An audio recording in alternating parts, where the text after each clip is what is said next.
My name is Stuart Stotts. This is Elizabeth Matson. And Elizabeth is head of Children's Services. Head of Children's Services Head here of Children's Services. Hedberg. Yeah, and Elizabeth and I have known each other for something like 20-some years.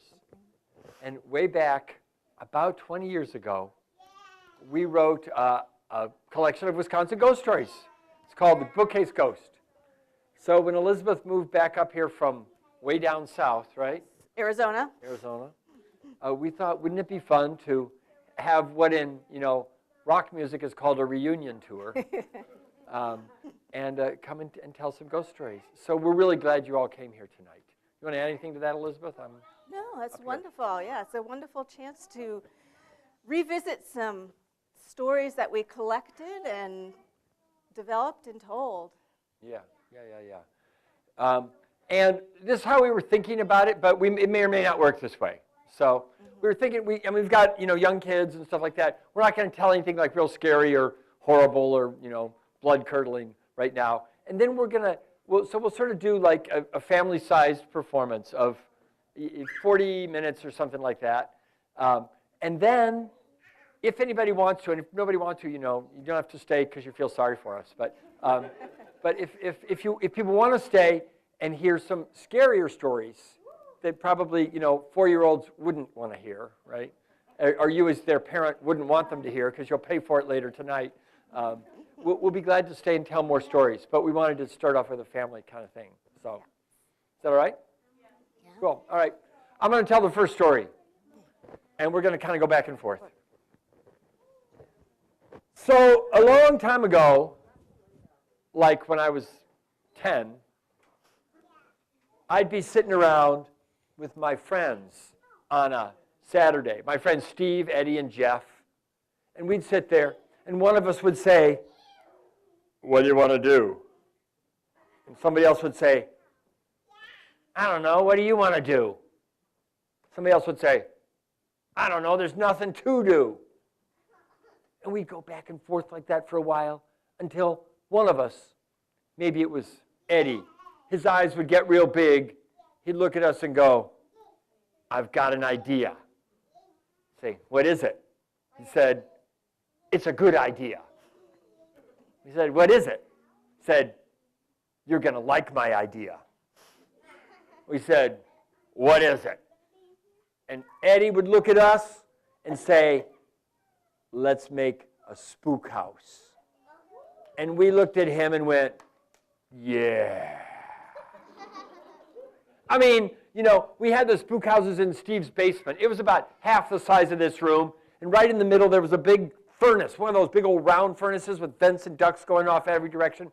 We'd set the spook house up around the furnace, and a couple of us would go out into the neighborhood. We'd put up signs. Signs would say, "Spook house at Steve's, 2 o'clock, 10 cents. It's a long time ago. And sure enough, around 2 o'clock, all the little kids would start coming in. You see, there was the big room where we had it set up, and there was the little room right next to it with the door on the other side of the door. It was the laundry room. And it was kind of clean and well lit, and that's where all the little kids would wait. And sure enough, about 2 o'clock, Steve was my friend, and he was the guide. He always had to have a guide for the spook house. He came out, and his hair was all slicked back. He had dark circles under his eyes, and he had a cape on. And he stepped through the door, and he looked at the little kids, and he said, "Welcome." And the little kids went, "Eh." And Steve would say, "Which one of you wish to be first in the spook house?" And the little kids went, "Me, take me out of the spook house, spook house. And Steve would say, you, and you, come this way." And they'd put their dimes in his hand, and they'd start walking. And pretty much if they were little kids, they'd turn around and look at the other little kids and go, "We get to go first." And Steve would open the door and usher them into the spook house. Now, as soon as they got through the door, he'd slam the door behind them, and it was all dark on the other side. The little kids would turn around and go, "What was that?" And Steve said, "It was nothing." Little kids would say, "It was something." "Follow me." And sure enough, they'd start following him into the spook house. Now, it was all dark, you know. We'd have some strings and threads all hanging down, right? But you couldn't see them. So all of a sudden, they were all over you, the strings and threads. So what's on? Something's on me. What is it? What is it? Steve said, it's the spider's web. Little kid would say, I don't like spiders. Steve said, follow me. Kid would say, okay. Walk a little farther, you know. We'd have like some candles, you know, something like that, you know, maybe a gravestone. Steve would reach in his pocket. He'd pull out a flashlight. He'd turn it on. He'd shine it on the ground. He'd look at one of those little kids. He'd say, put your hand in the bucket. Kid would say, why? Put your hand in the bucket. What's in there? Put your hand in the bucket. Okay. Kid reaching down in the bucket, couldn't see what was in there, you know, reaching down real slow. And then all of a sudden, what is it? It's wet, it's slimy, it's disgusting. Steve said, it's the witch's eyeballs. No, witch's eyeballs, no. God, it wasn't witch's eyeballs, it was just some grapes we put in the water. But little kids didn't know that. No, that's disgusting. No. Follow me, said Steve. Okay. We'd go a little farther. We'd have something on a string, like a plastic hatchet or something, come swinging across in front of the kid. Kid couldn't really see it, but they'd look at it and they'd go, what was that? And Steve said, it was nothing. It was something. Walk a little farther, have like a dead body lying on the ground, some more candles. Steve would reach into his pocket. He'd pull out his flashlight. He'd shine it on the ground. He'd look at one of the little kids and say, put your hand in the bucket. Why? Put your hand in the bucket. No. Put your hand in the bucket. No, I'm not putting my hand in the bucket. It's witch's eyeballs. It's not witch's eyeballs. Are you sure? Yes, put your hand in the bucket. Okay. Kid reaching down into the bucket. Can't see what's in there. Reaching down real slow, you know. And all of a sudden, it's wet, it's slimy, it's disgusting. What is it? It's the witch's brains. It's disgusting. Of course, it was just noodles we cooked up and put in the water. But kids didn't know that. I don't like witch's brains. So, follow me. Okay. Going around now. By now, we were just about all the way around that big furnace that was in the middle, you know. We're just all the way around. And the problem was this. You had to get the kids out of the spook house. So it's like if you came in that door, you went all the way around, now we're about here, and we had to get the kids out because otherwise they'd try to run back in and wreck everything. So here's how we did it. That's the door out. We went all the way around. Right about here, there was a big cupboard, floor to ceiling, big old giant sort of closet right there. And above the door, we wrote in dripping red letters, beware of the beast.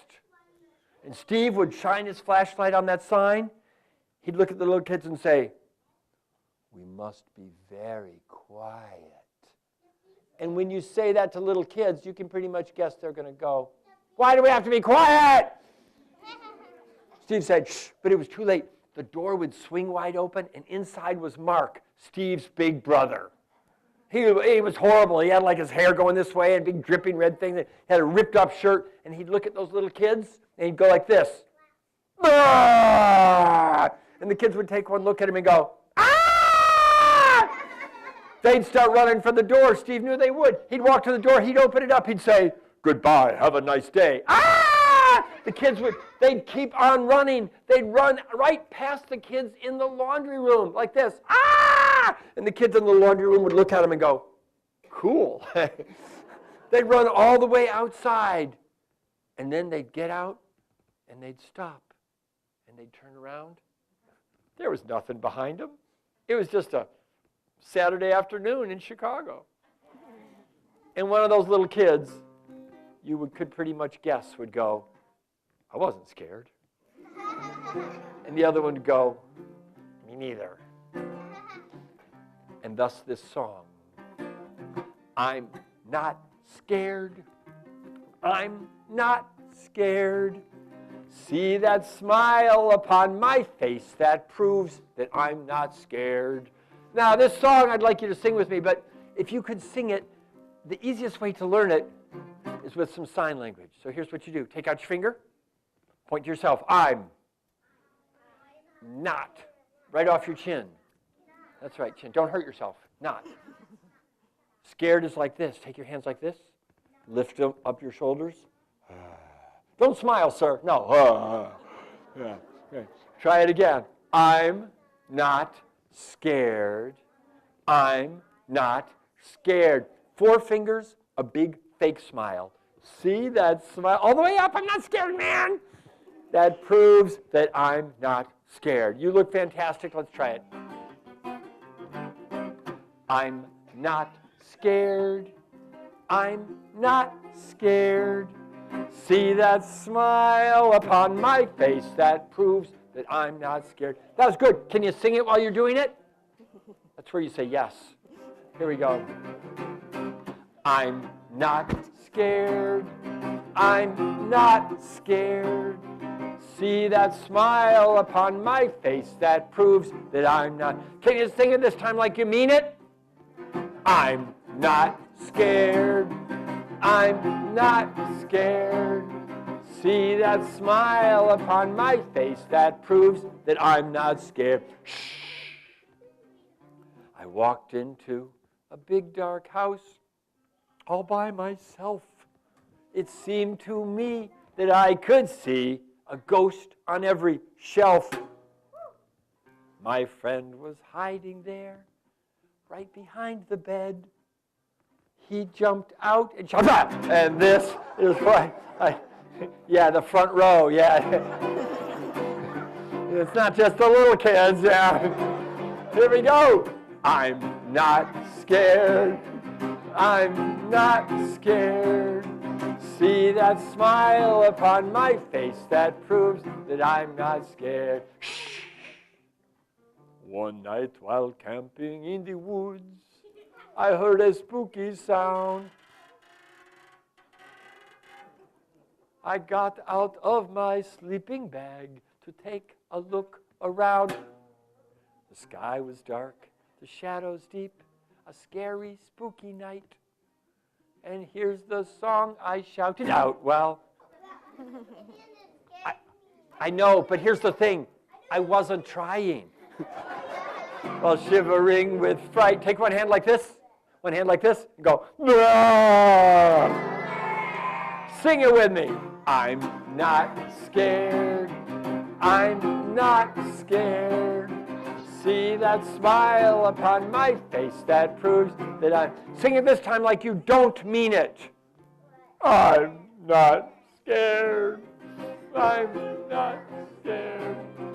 See that smile upon my face. That proves that I... And one last time in just a whisper. I'm not scared. I'm not scared. See that smile upon my face. That proves that I'm not.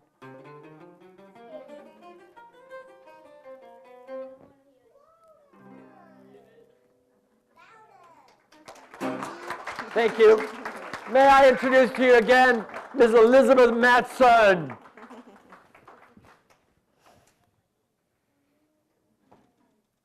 Well, back when we were collecting ghost stories, we collected ghost stories throughout southwestern Wisconsin. We collected them by going into libraries, archives, talking to people, and for a short while, we had a ghost story hotline for people to call up and leave us their actual experiences. They wouldn't always say it was a ghost, but something strange or unusual happened. Now, this story is actually from the library. It's from an archive in Madison.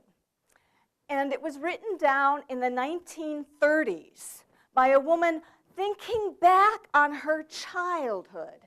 And it's a story, something that happened to her when she was a little girl.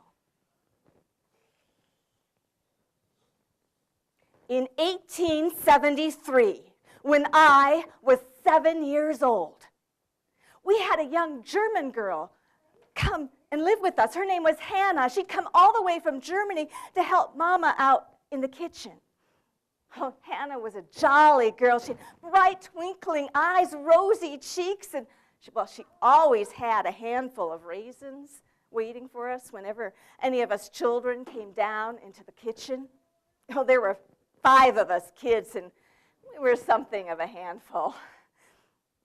In fact, we loved to spend time with Hannah. We would go down in the kitchen just to hang out there, not even just for those raisins, just to hang out with Hannah, because when we were down in the kitchen, she would start to tell us stories.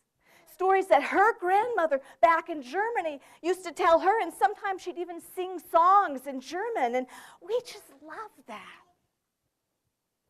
Well, there was one time in particular that I remember. Mama was expecting special company in the house, so most of the time when that happened, we would be banished to the outdoors to stay out of the way. But that particular day, it was raining. Well, it wasn't just raining, it was an electrical storm. The rain was just coming down in sheets, and there was thunder and lightning rocking the whole house. And, well, so we couldn't be sent outside to play. So Mama sent us into the kitchen. And we were supposed to be helping Hannah prepare the meal for the special guests. But I don't know how it is for you. But for us, when we were little and there was the thunder and the lightning rocking the house was so dark, and then all of a sudden, bang, and the lightning would light up everything. It felt like that electricity was going right down our spines, and it just made us jump up and scream and run around the kitchen this way and that, tagging each other. And then we heard a sound even louder than the thunder. And we looked over, and there was Hannah banging a cast iron skillet and a ladle together, getting our attention. And we all stopped and looked at Hannah. Well, she wasn't our jolly Hannah anymore. Her hair was all up on, and she had flower streaks all down her face and the front of her dress, and her apron was half untied, and she had this fiery look in her eyes, and she stabbed each one of us where we stood with those eyes. And she said, "If you don't settle down and behave yourselves, I'll set my hex broom after you." What's a hex broom? That was Benjamin. He was 3. He was always asking questions, even when it would be better not to. "Oh, you mean I've never told you about my hex broom? Well, my grandmother back in Germany, she could hex anything. And whenever the children were getting a little bit out of hand, she would set her hex broom after us. Oh, it was a perfectly ordinary, well-behaved broom most of the time. Just stayed in the broom closet, except when grandmother was sleeping or when she hexed it. When she hexed it, that broom would rise up into the air, and it would come flying after us, and it would smack and whack each one of us that deserved it. And you know, that broom always seemed to know which one of us deserved it the most. And we'd get thwacked and whacked with those bristles the hardest. Why didn't you just run away?" That was Peter. He was the eldest. He thought he knew everything. Well, we tried once or twice for all the good it did us. Well, that broom, why, it flew through the air. It would come right after us if we ran. Going anywhere we went, it would search us out, and then it would get us. And when it did, it would thwack and whack us worse than if we'd stood still in the first place.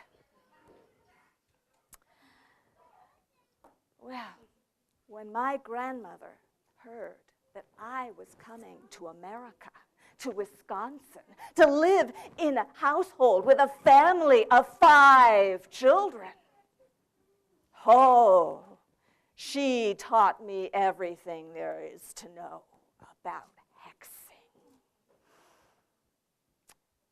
So if you don't settle down and behave yourselves, I'll set my hex broom after you. And just at that moment, there was a terrific crash of thunder that made the whole house shake. We could hear the dishes rattling in the cupboards, and the broom closet door suddenly swung open, and out of the closet came the broom flying across the floor to land right at Hannah's feet. Hannah just looked at that broom, and then she looked at us. And we settled right down and behaved ourselves.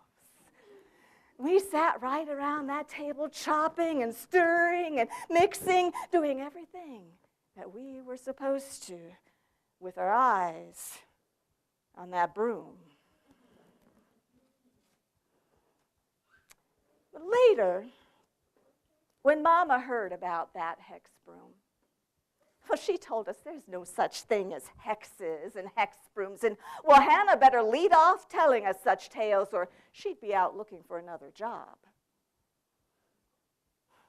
So Hannah never did mention that hex broom again. But you know what? She didn't really have to. Because from then on, whenever we were getting just a little bit out of hand, she would just look at the broom closet door and then look at us. Oh, and we settle right down. The hex broom.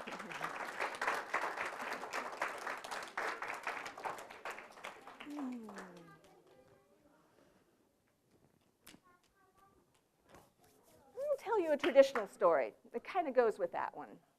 This is a story from North Carolina, Appalachia.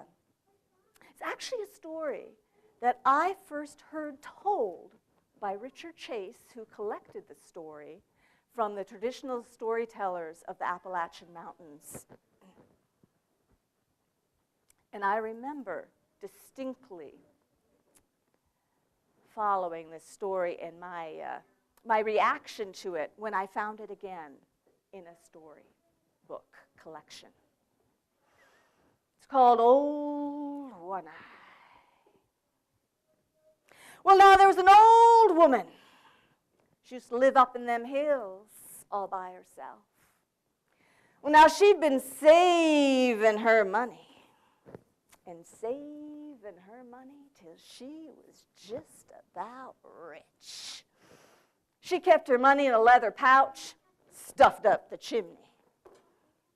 Now, that old woman, she was in the habit every night before she went to bed of sitting in her rocker and rocking back and forth, and carding her wool.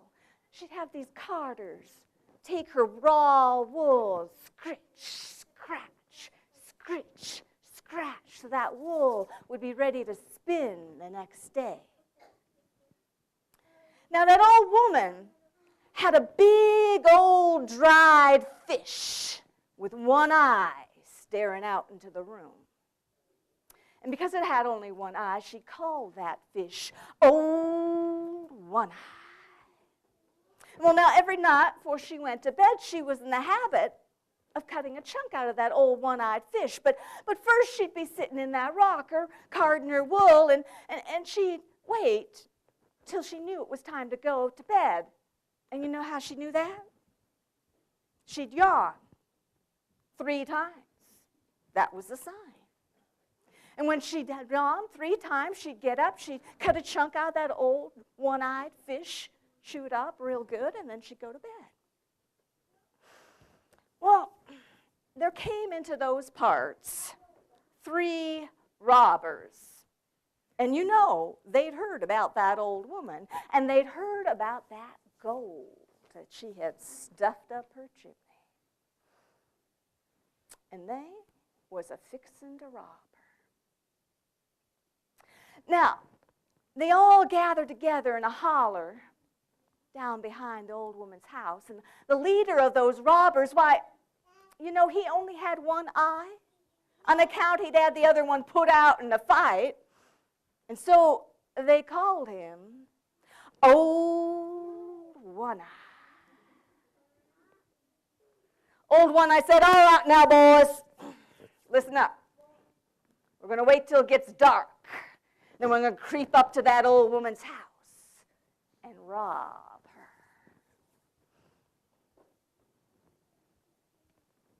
You, and he pointed to the first robber, you come on up here. You come on up here, you're going to go up to that old woman's house. You're going to peep inside that house, all right? As soon as you see she goes to bed, you all come back here and tell us, all right? Then we'll go up there together and rob her. So that first robber goes on up to that old woman's house, finds a chink in the wall, looks right through it, and you look on through that there, and he looks in on that old woman. Now that chink is right by the chimney, and it's right by that old dried fish. But he could see right into the room, and there's that old woman. What's that old woman doing? What's she do before she goes to bed? There, sitting in a rocker, rocking back and forth, and carding her wool. Scratch, scratch, scratch, scratch. Till all of a sudden, she yawned.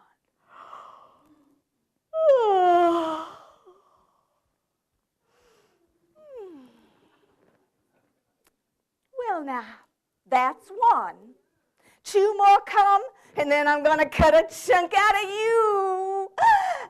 And she pointed right over at that old fish. Said, that's 1 come, 2 more come, and I'm going to cut a chunk out of you.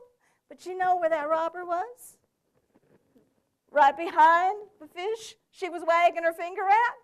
Yikes! That robber jumped up, ran on back down the holler. Thank you. Said, Jiminy, that old woman, she's a witch. She looked right through the wall and she saw me. She said that's 1 come and 2 more come. I'm going to fetch my butcher now. I'm going to cut a chunk out of you. Come on, boys. We got to get out of here. Oh, you're just chicken.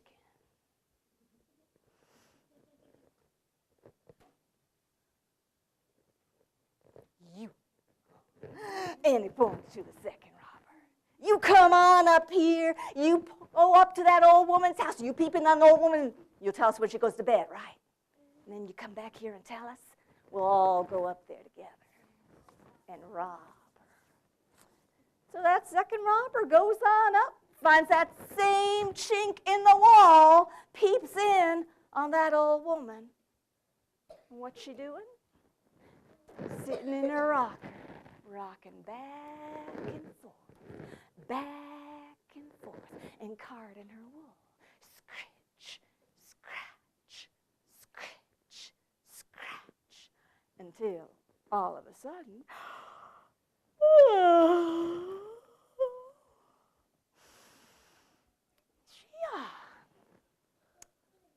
well now, that's 2. One more come, I'm going to cut a chunk out of you. And she wagged her finger at that old one-eyed fish. But you know what that robber thought? Yeah, Jiminy, he thought he was wagging her finger at him. He ran on back down the holler. Thank you. I said, Jiminy, that old woman, she is a witch. Why, she looked right through the wall and she saw me. She said, that's two come.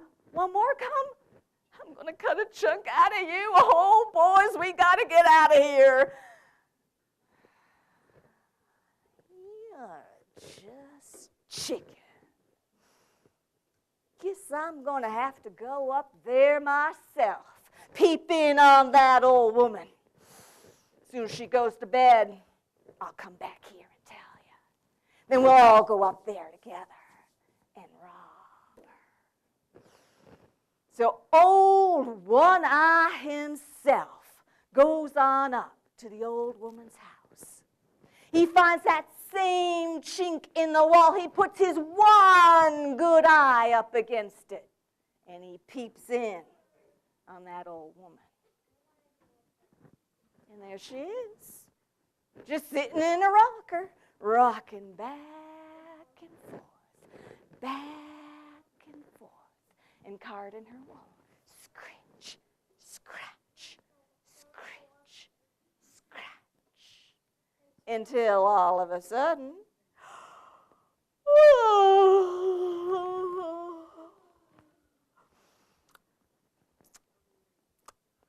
she yawned. Well, now, she said, that's 3. Time to go fetch my butcher knife and cut a chunk out of you, old One-Eye. Yikes! Old One-Eye, he jumped up, he ran back down the holler. He said, Jiminy, that old woman, she is a witch. She looked right through the wall and she saw me. She called me by name, came after me with a butcher knife. Oh, boys, we got to get out of here. And those robbers took off. They were never seen in those parts again. But as for that old woman, why, she just got up. She fetched herself her butcher knife and she cut a chunk out of that old one-eyed fish. She chewed it up real good. And then she went to bed. And she slept right tight.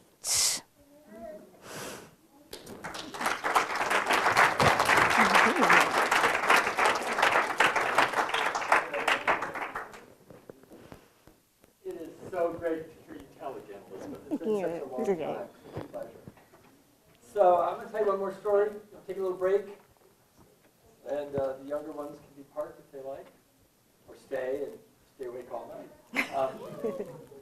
And the story I'd like to tell you is a story from our mutual friend, Jim May. Mm-hmm. Jim May is a storyteller down in northern Illinois, fantastic teller. And he got this story from kids.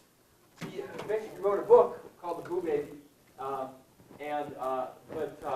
it kind of was adapted from stories he heard from kids in the playground, you know. And it's kind of a rhyming story. So there's a part for you in this story. Once upon a time, there was a woman, and her name was Mabel. Yeah, Mabel. Yeah. Mabel, yeah. You're actually on the right track. Her name was Mabel, and she had a big old house. She was rich, I should tell you that. And she had a big house with a part that kind of stuck out, a window that stuck out of the roof. It's called a gable. So Mabel would go up to her gable. She'd pull a chair up to her table. Thank you, that's right. Yeah.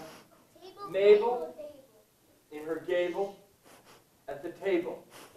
And she'd sit and count her money. Yeah. And she was rich. She was filthy, stinking rich. And she'd take that money, she'd put it in a bag. And on that bag, she'd put a label. That's right, it said money in case she forgot. And she was rich. There she was, counting her money up in the gable at the table, Mabel. But one day, she was sitting downstairs. she was watching cable, yeah. And all of a sudden, she fell over. She had a heart attack or something. It was, they rushed her to the hospital, but her condition was not stable, thank you. And she died. Now that's sad, but if you're going to have a ghost story, you have to sacrifice somebody. And Mabel, in this case, is our sacrifice. So the problem was, after the arrangements were complete, nobody knew who should inherit that house. Because remember, she didn't really have any friends. She mostly just cared about money. But finally, they located a niece, lived far away in California or something, got her on the phone and said, hey, you just inherited your Aunt Mabel's house. Come, see what you got. And the niece was so excited. She'd never owned a house before. She just so excited. And she got on the plane. She went all the way to that town. She got the key from the lawyer. She walked up to the house. She put the key in the door. She's so excited. She'd never owned a house before. Put the key in the door. She turned the key. She's all so excited. Opens the door and, oh, the place was kind of a wreck. The chairs were knocked over. The windows were cracked. Dust and cobwebs. And she thought, yeah, well, it's a junk pile. But I'm going to see if there's anything of value here. So she walked around the first floor, second floor, third floor, up to the attic, up to that gable, saw those bags of money on the table. And she said, yeah, it's a good deal. She reached out, she grabbed one of those bags of money. When she did, she heard a voice. Voice came from everywhere and nowhere at the same time. Voice went like this. I am the ghost of Mabel's gable. I say the money stays on the table. And she dropped that bag of money and went like this. Ah! She ran downstairs. Ah! She ran down the street. Ah! She ran all the way to the airport. Ah! I don't know how she got through security. Ah! She got on the airplane. Ah! Flew back to California. Ah! And sometimes she'd wake up in the middle of the night and go, ah! All right, now, before we go any farther, I need to teach you that part. Goes like this. I am the ghost of Mabel's gable. I say the money stays on the table. Got it? Here we go. I am the ghost of Mabel's gable. I say the money stays on the table. But it works better if you put your hands in the air. You shake them while you say it like this. Here we go. I am the ghost of Mabel's gable. I say the money stays on the table. Great. Got that part taken care of. Now I need one person who can come up here and give me $20. One person who can come up here. Now let me give you a hint. Don't volunteer for something until you know what you're volunteering for. And you know what happens when you're a grown-up? You end up on a committee. Yeah, you don't want that. I need one person who can come up here and be a screamer. Okay. I think I've got somebody right over here. I'm going to go with somebody else, buddy. Excuse me. Come on up here. Yeah, great. What is your name? What's your name? Janessa. Great. Janessa, here's how it works. 2 rules. I point at you and you scream. The second rule is when you scream, look that way. Okay, good. Let's try it. We'll practice. Oh, Janessa, can you scream a little bit louder and put your hands in the air while you're doing it? Great. All right. So, now and then, somebody would say, oh, I understand there's some money in that house. Let's go check it out. They'd push open the door. They'd walk around the first floor, second floor, third floor, up to the attic, up to that gable. See those bags of money on the table with, thank you. And they'd grab that bag of money. And when they did, they'd hear this voice like this. Do it with me. I am the ghost of Mabel's gable. I say the money stays on the table. That bag of money and they'd run downstairs. They'd run down the street. They'd run back to their house, through the hall, up the stairs, into their room, into the bed, with the pillow over their head. Yeah. And sure enough, they would never, ever come back because it was just too scary. Now, time marches on. Down the street from Mabel's house, they built a daycare center. A little place for little babies, you know? Like, it was called the Pied Piper Daycare Center. That's a different story. I'm not telling you that tonight. The Pied Piper, and in the Pied Piper Daycare Center, there was, well, there were a bunch of kids, but there was one in particular. She was about 2 years old, little baby. She's so cute. She had, oh, Janessa, are you leaving me? I still need you. She had a little pink bow in her hair. She had a onesie on her around her diaper. She was so cute, and she liked to sit in the front window of the Pied Piper Daycare Center and look at Mabel's house just up the street. I don't know why. She'd sit there and go, eh. Nobody goes in, nobody comes out. I mean, it's weird. All the other kids, they're in the back, they're finger painting, they're playing with blocks, they're watching Barney. Yeah, and sure enough, all that baby liked to do was look at Mabel's house. Now one day, over at the middle school, there were a couple of rough, tough kids. They were 8th graders. Yeah. And one of them said, I'm the toughest kid in the school. And the other one looked at him and said, you're not. No, I am. First one said, I'm not afraid of anything. Second one said, I'm not afraid of you. First one said, I'm not afraid to go into Mabel's house. Second one said,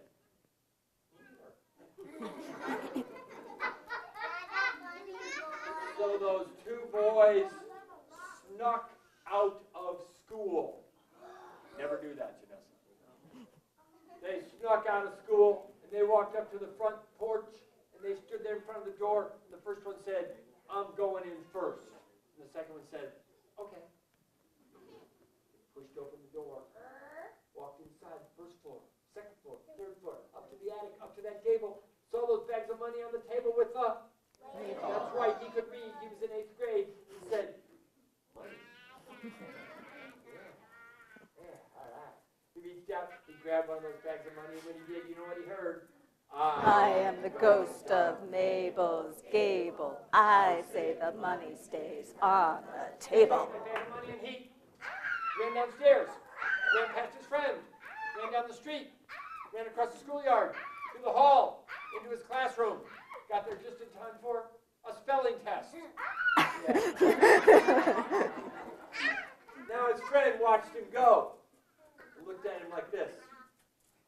Chicken! I'm going in to get the money. Pushed open the door. Walked inside, first floor, second floor, third floor, up to the attic, up to that gable. Saw those bags of money on the table. And he started thinking about all the stuff he could buy. He reached out and grabbed one of those bags, and when he did, you know what he heard?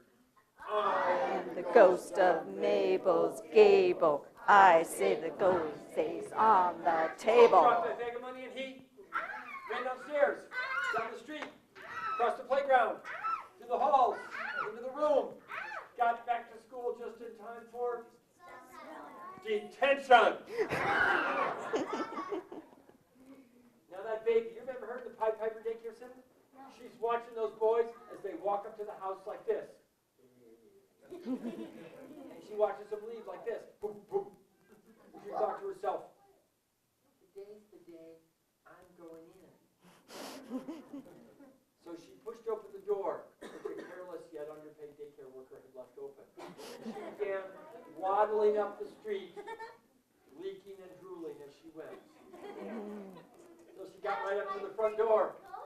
She pushed it open. She walked inside.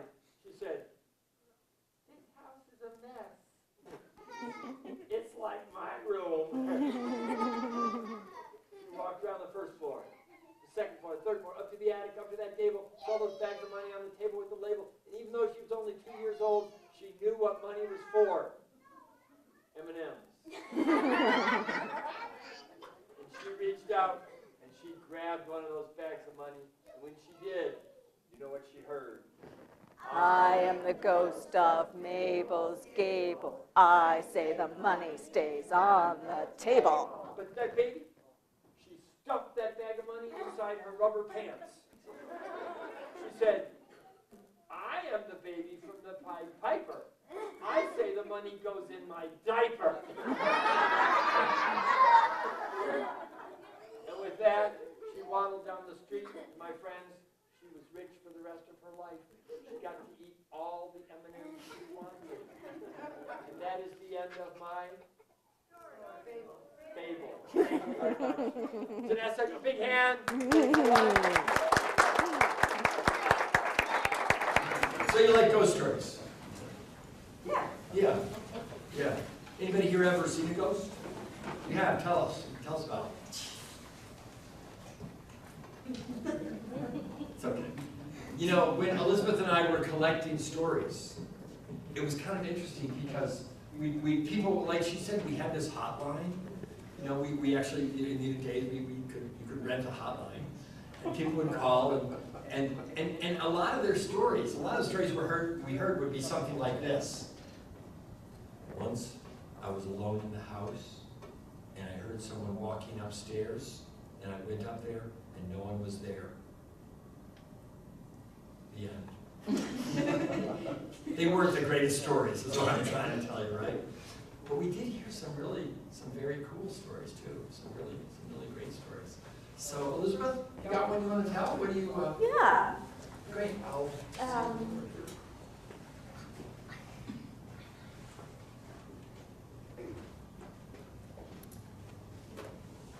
Like Stuart said, a lot of the stories that we heard were not really stories.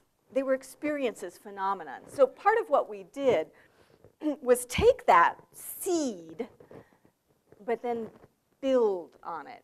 From details that we would hear, but then we also just tried to really pull in more. So they're semi-fabricated, but they're based on somebody's true experience. And we just try to fill it in more, so it'd really be a story.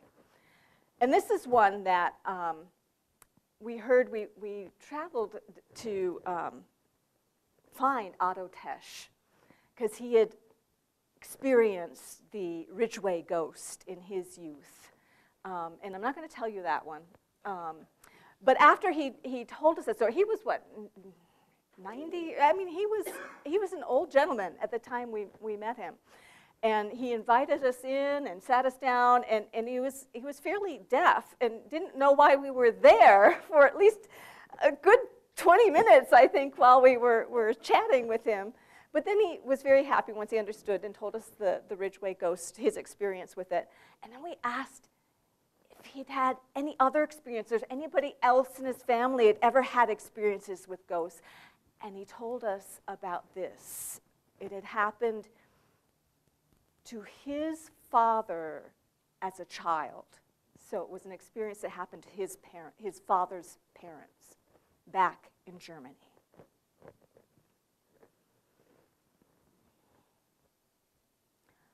Hans and Mary lived in the old country, Germany. Hans was a farmer, and Mary, a farm wife, and a mother, too. Where they had 9 children, with the 10th one on the way, due really any time now. In fact, just that morning, Hans had gone upstairs, and he brought down from the attic the old rocking cradle that his father had made, and that Hans and all of his siblings had spent the first year or so of their life before it had been passed on to Hans and Mary, and all of their 9 children had spent the first year or so of their life in it.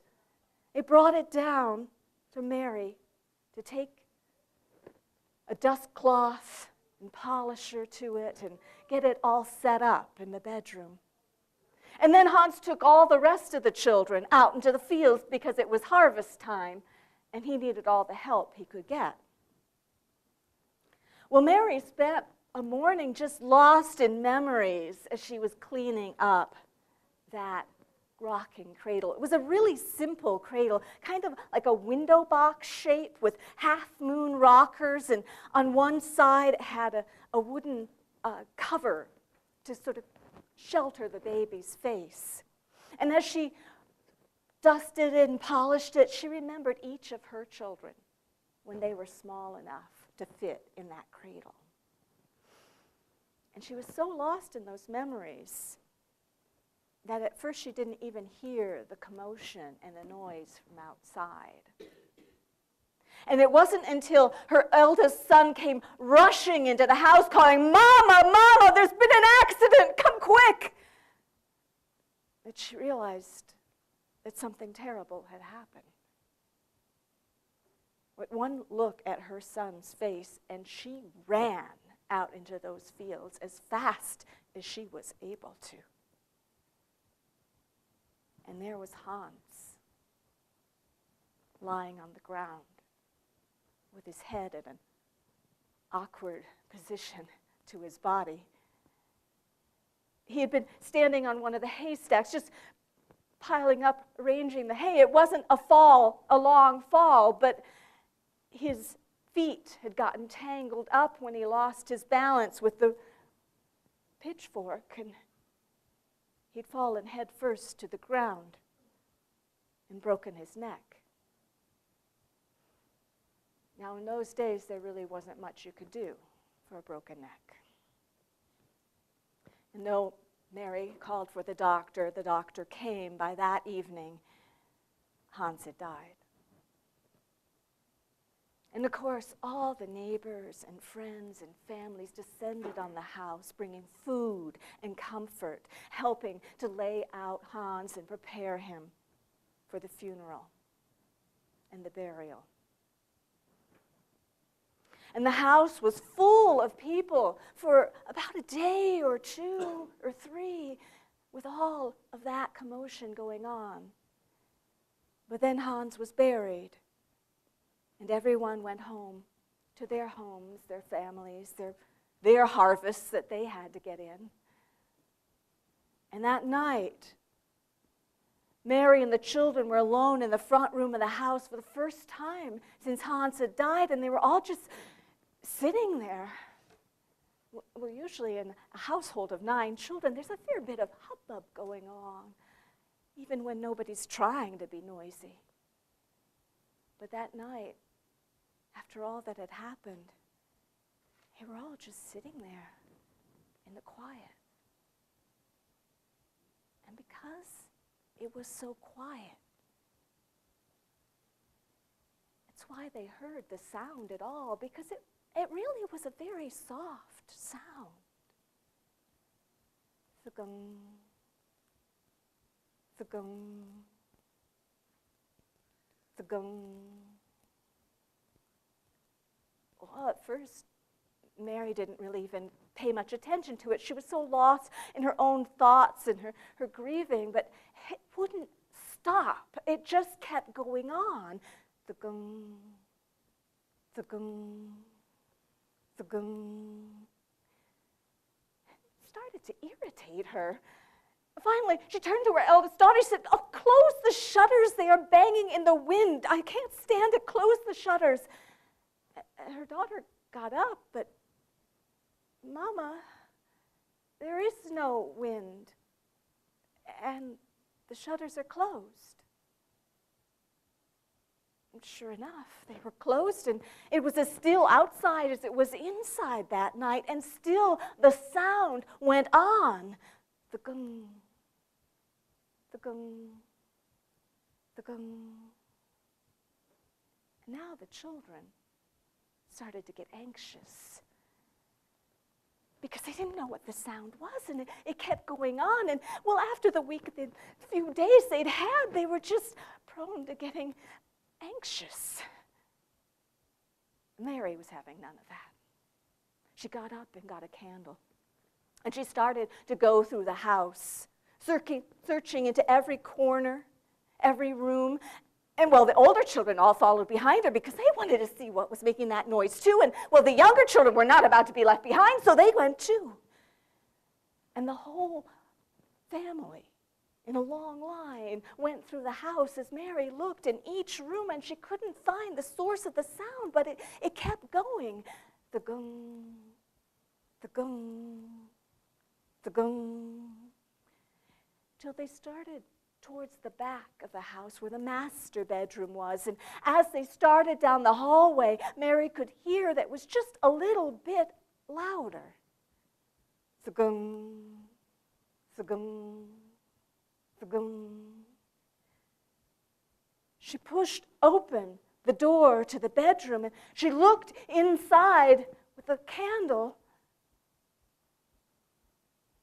Well, everything was as it usually was, the big bed and dresser, and well, really the only thing unusual or somewhat out of place was that rocking cradle that was rocking all by itself in that empty, still room. That cradle was rocking back and forth, and those wooden rockers on the wooden floor was what was making that sound.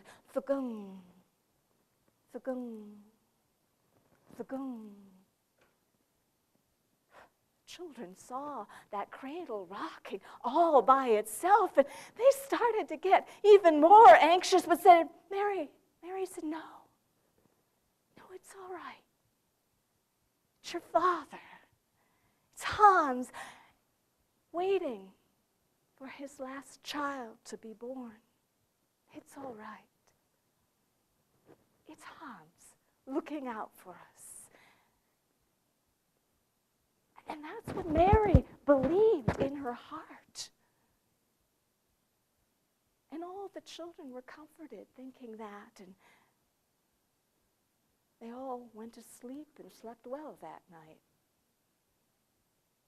The next night, the same thing happened. About the same time, they heard that sound. They were all half listening for it, and there it was. Thugum, thugum, thugum.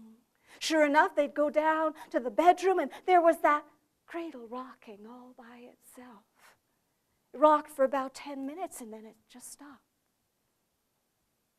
And it kept doing that every night, about the same time. Mary got so she would wait for it, listening, and it would comfort her, thinking, yes, Hans is there waiting for the birth of his last child. And then the time for the birth came.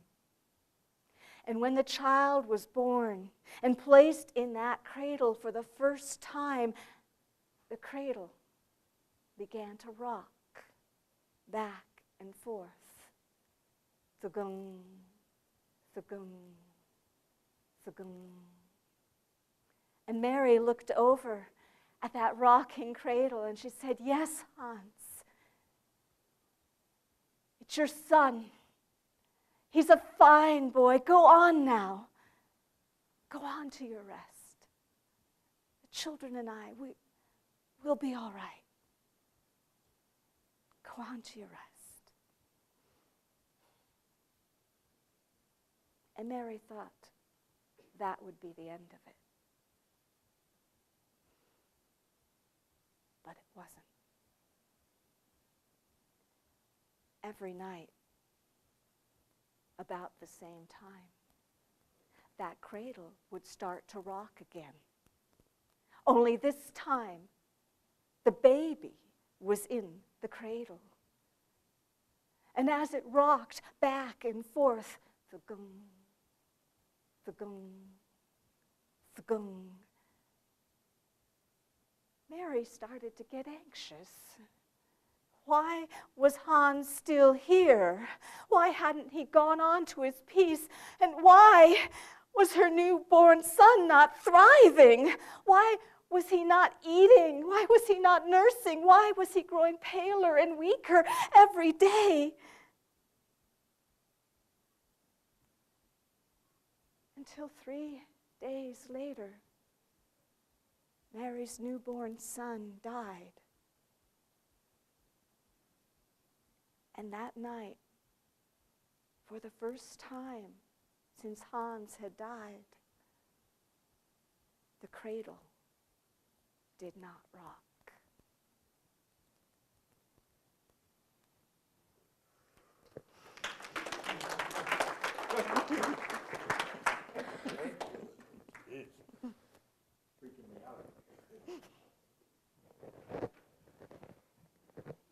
Well, I was thinking about that story, and it made me think of this story. You'll see the similarities and the differences. See, my great-uncle Waddy was raised in Texas, lived on a ranch right on the Colorado River. And they had a big house with a big porch, kind of looked over the river. And Waddy had, I think, about 7 brothers, no sisters.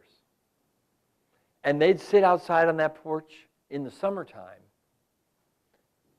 And if the wind was blowing just right, they'd hear a sound kind of floating down the river, sound kind of like this.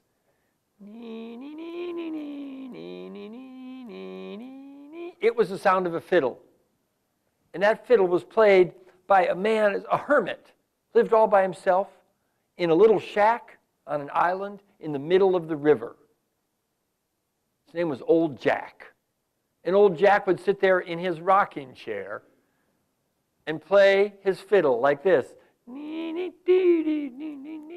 And the people up and down the river, they'd hear Old Jack, and it was some kind of music, because this is over 100 years ago. They didn't have anything else. They go, Old Jack is playing his fiddle there. Isn't that nice? Now, Old Jack was a hermit, lived all alone, kept to himself, that cabin, a little shack, an island in the middle of the river. But he still had to go into town now and then to get supplies. And one February, I think it was, he didn't show up in town. And after a week or two, at his usual time, people got a little worried. They said, we better go out there and see how he's doing. So they made up a little party, went across the river, and sure enough, Old Jack was dead there in that cabin. He was dead. So they took him into town. They gave him a proper burial. But they just left everything else out there, the rocking chair and the fiddle. They figured the next flood come along, just wash it away anyway. Didn't have any family or friends. Well, that was February. First summer night, Waddy, about 10 years old or so, his brothers sitting out and his mom and dad on the porch. And coming over the tops of the trees down the river, they hear a sound.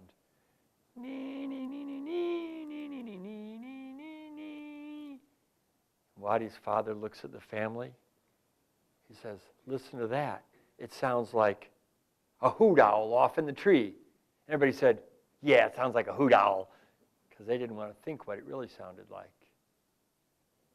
A couple nights later, wind blowing just right, over the tops of the trees. Waddy's mother says, listen to that. It sounds like a branch scraping up against the side of the river. Everybody said, yeah, it sounds like a branch, because they didn't want to think what it sounded like, really. Every few nights they'd hear that. And people up and down the river heard it as well, but nobody wanted to talk about what it really sounded like, except Waddy. Waddy gathered his little brother, Emerson. Maybe Emerson was about 7 or so. Waddy turned to Emerson and said, what do you say? Next time we hear that, I think it's Old Jack. How about we go down there and we see if it's just somebody trying to scare us? And Emerson said, I don't know. Waddy said, come on, it'll be fun. Emerson said, all right. Well, they didn't have to wait long. A couple nights later, sitting on the porch, the whole family, there comes that sound. Waddy turns to Emerson and says, let's go. Emerson says, all right. So they kind of sneak off the side of the porch, and they start walking along the trail, along the side of the river, headed in the direction of that sound. And as they walk, the sound gets louder. They're walking along, and they hear it, and it's just kind of twilight, and they keep walking until they're right up, about even up with where that island is. But that shack faces the other direction.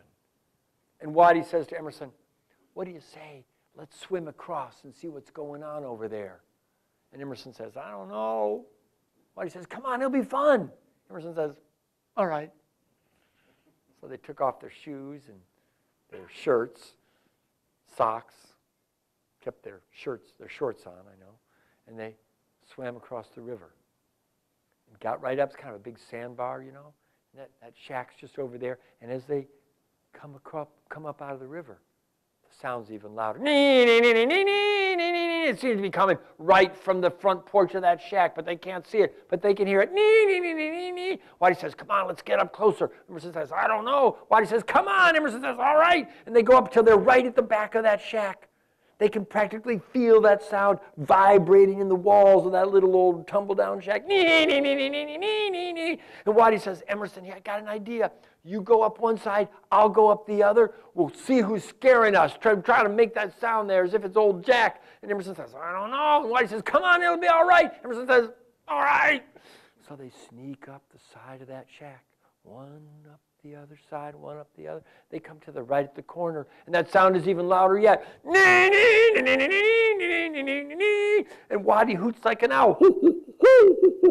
And those two boys, they jump out, and they look at each other, and they look, and there on that front porch, the music stops, but the rocking chair is rocking back and forth all by itself in that still Texas night. And they look at that chair rocking back and forth by itself, and they look at each other, and Waddy says, let's get out of here. And Emerson says, all right. And they run across the island. They run through the water. They swim through the water. They put their clothes back on. They run back down the trail. They sit down on the porch as if nothing had happened. Well, they never got the urge to go out there and look again. And sure enough, all that summer, they'd hear that sound. Floating up and down the river. And the next summer too, although not quite as often and not quite as loud. And every summer after that, although by the time Waddy went away to accounting school, it seems like they hardly ever heard it anymore. Well, I used to go down to that farmhouse, that ranch house on the river. I used to sit there on that front porch, me and my sisters sitting there. And Waddy was an old man by now. He'd come out, he'd sit down next to us, and he'd say, you kids want to hear a story? And his wife, Matilda, would say, Waddy, don't scare those little children. And Waddy would say, I won't. And he'd proceed to tell us that story and a bunch of others as well. And one night, I was sitting on that porch, and I just was so tired, I kind of fell asleep on the couch. And just as I was falling asleep, I could swear that I heard, coming down the river, a sound like this. And when I woke up the next morning, I went in, I sat across the table from Waddy. He looked at me, he said, Stuart, how'd you sleep? And I said, just fine. And we both smiled because we knew we had both fallen asleep listening to the sound of some same sweet music. And that's the story of Waddy and Old Jack. Thank you. Elizabeth, what do you say? Want to tell one more together? Yeah. We'll give this a try. Yeah, right? we've never done this one together. We've each told it separately. So we didn't even practice, did we? But, No, it's all right. It's all right. We're cool. You know the story. But before we do that, anybody have any questions or thoughts you'd like to ask about or tell about ghost stories in general? You come here with a certain interest in it. And yeah. Were you actually meaning like you yourself, or? What do you mean? Or your last story. Yeah, that was me. Yeah. Yeah. Yep, sure. Stuart. Yeah. So, yeah. Any other? No? One of the things that I know just from having told ghost stories for so long is it's so interesting when you talk to people, how many people have seen or experienced something. Like, what was the word used? A phenomenon or something. Yeah, anyway, yeah. so, they can't explain it. It may not be a full blown out story, but something happened that they can't explain any other way. And they're just kind of itching for a chance to tell it. And that's in fact how we got some of our stories, yeah. Exactly right. They want to be believed, they want to be listened to, but they don't want to tell everybody because people think they're nuts, So, yeah. Like your passion or you guys is to maybe go chase ghosts? Well, I mean, obviously you went, but I mean, if you've heard of a haunted house or something like that, is that something you go and enjoy doing, or? I'm more for stories in general, as opposed to haunted and ghost stories specifically, or phenomena specifically. It's always been of interest to me, but I was one of those children that was very easily frightened. So telling stories gives me more power over them. That's great, yeah. I'm sort of the same way. You know, I remember talking with Elizabeth in the parking lot of a school we were both working in, just saying, hey, have you ever like collected ghost stories? And out of that came this whole project, you know. I haven't done a lot with it since. We eventually got the book published and so on. And I'm always interested in it, but I haven't been purposeful about going out to collect stories. It would be fun to do, you know. But the other thing I'd say is that I think that people gather to tell those kinds of stories less frequently than they used to. People, you know, like even like, well, this was 20 years ago, you could go to like senior centers and things, and people would be sitting around, they'd say things like, well, I don't know a story, but old, you know, Al, who lives up there, I bet he knows, you know. And I think that happens less commonly now. People are watching more TV, frankly, you know. So a little bit harder to have that shared community sense of story. Yeah. So we put an ad in the paper, or PSA anyway, and you know, let out where we were looking for ghost stories. And I got a call from a woman, her name was Jenny. She was a librarian at the Matson Public Library. And she said, I've got a story for you. It's actually my, what was it, her mother-in-law or something like that. It wasn't her mom, but it was her. I think it was her mother-in-law or possibly mother-in-law's mother. Something like that. Yeah. Some, you know, old. She said, I've got a story for you, but the story is so frightening that she doesn't want to tell you. But she said, I could tell you. I said, great. Sounds good, you know. So Jenny actually wrote out this story and came in, and I remember talking with her, this whole story. It is called The Story of the Hole in the Basement. You see, once upon a time, not that long ago, obviously, there was a big farmhouse in the town of Barry, right outside Cross Plains. And into that house moved a German couple. Mom, Dad, and some daughters. Two daughters and a dog. And a dog, that's right, and the dog. And they moved into that house, and they were good, solid German people, right? They didn't believe in supernatural kinds of events. Just stuff you could touch and feel and knew was real. And they'd been living there for about a year. But one night, in the middle of the night, something happened. They started to hear noises, like rattling and crashing and things moving around. And, well, the farmer got up, the man, and went down and was looking around a bit. And, you know, we have a lamp, but he couldn't really see much. He didn't see anything, and the sound just continued on. It started right about midnight, and about 10 minutes later, it all stopped. So we went back to bed. But the next morning, with better light, he did a more thorough search, top to bottom of the house. And when he got down to the basement, it was an old basement, dirt floor, there was a hole. Well, I looked at that hole, he figured, you know, it's varmints of some kind, right? Getting in there, digging in the basement. So he covered it up and didn't think much more about it. But that night, around midnight, same thing happened. Crashing, banging, rattling downstairs. He went downstairs, and the stovepipe had come out of the wall. And the next morning, he just thought he'd just take a look. And sure enough, that hole in the basement, why, it was dug even deeper. He covered it up, put some boards on top of it, went back upstairs. Even went outside, tried to seal up all around the outside of the house, make sure there was no cracks, no holes, nothing any varmint could get in on. Thought he'd figured it out, got it safe. But that night, same thing, about midnight. Crashing and banging. It was even more noise and movement in the house than before. You could hear things moving around, crashing. The furniture was moved. That stovepipe was out again when he came down, and those boards ripped apart. And the hole was even deeper. Well, he figured it had to be something big, like a raccoon or something. It wasn't some little, you know, rat or something. So he actually went outside. He got some stones. He put them on top of that hole. The kind you take out of the field that are just in the way, big stones. That's right. But that night, I probably don't even have to tell you what happened. Midnight, banging, crashing, rattling sound. He comes downstairs, and the wallpaper is peeling off the wall as he watches. And then it stops. Looks down. The next morning, sure enough, those stones are moved aside just as if they're nothing more than gravel. The hole's even deeper.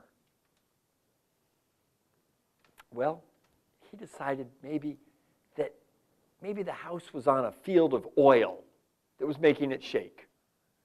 So he called up the UW, and a couple geologists came out, but they couldn't find any trace of oil. And still, this just kept going on, and it seemed to escalate every night. No matter what he did, no matter if he filled up that hole, the next morning, things would be moved aside, the hole would be deeper, more things would be crashing, dishes were crashing out of the cupboards, doors and windows would just be wide open that had been locked up at night. Called up the cops. They came out, and they took a rain barrel, filled it up with water, and put it up against the door, because the other thing that they found is that the windows would be wide open and the doors would be open in the middle of the night, opened by who knows what. So they put that rain barrel right against that door to keep it closed. And those policemen, they sat there in the kitchen to wait. And just about midnight, the door began to swing open, pushing that rain barrel as if it was empty out of the way. And the crashing and banging, the windows flying up. The policeman went back to Matson and lost all interest in the case. And still, this just kept going on. As you might imagine, they started to not spend as much time at the farm if they could help it. They spent one weekend away visiting friends. But I think the final thing that made him into that was he was up there at night, you know, heard the crashing, the banging, and the rattling and stuff like that. And then he heard someone coming up the stairs. And when he looked in the next morning, along the banister, along the wall behind it, there was a trace of a shadowy handprint coming up the stairs. Well, that was kind of the last straw. Yeah, that definitely was. And they went out visiting for a whole weekend, but you know, they could only stay for so long. They came back. Now, they were driving a horse and wagon. Yeah.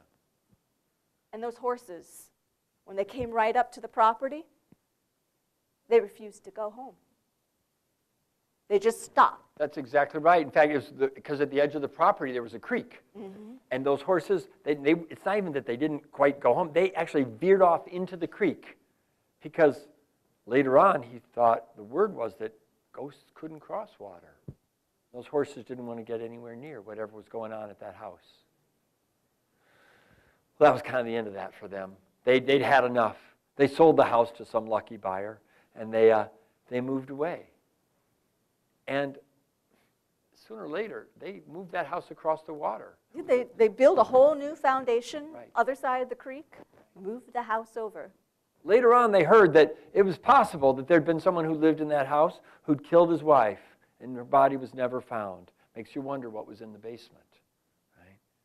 But they say that out there in the township of Barry, right outside Cross Plains, there's an old foundation with a hole that no matter what you do, won't stay filled. Well, that's about where our story ends, except when our book came out in the Wisconsin State Journal, they did a nice article about us, and they featured that story right on the front page of the entertainment section. And I was sitting at my desk on Sunday morning, early in the morning, and all of a sudden my phone rang. I answered it. "Are you the storyteller? You're the guy who did that story?"